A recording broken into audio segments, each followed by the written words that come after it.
Hello friend, કેમ છો બધા? તો આજે હું બનાવું છું ગુજરાતી મીઠી કઢી. સૌથી પહેલાં લઈ લીધી છે છાશને, એની અંદર નાખી દઈશ થોડું ચણાનો લોટ.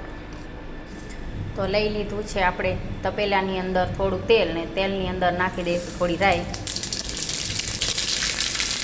આખું જીરું, સૂકી મેથી, 2 મરચાં, તજ ને બાદિયા.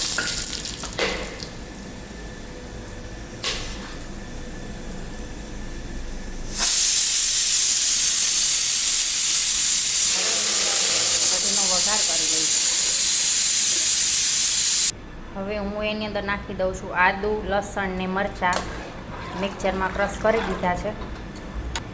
થોડા મીઠા લીમડાના પાન, 1/2 ચમચી જેટલું મીઠું, લીલા સૂકા મરચાં ને ગોળ. કઢી આપણી ઉકળી ગઈ છે, એની અંદર નાખી દઈશ 1 ચમચી જેટલું ઘી, દેશી ઘી. ઘણા વઘારમાં પણ નાખે, હું આવી રીતે ઉપરથી નાખું છું, આનો ટેસ્ટ વધારે સારો આવે છે. કઢી આપણી થઈ ગઈ છે રેડી. હવે ઉપર નાખી દઈશું લીલા ધાણા.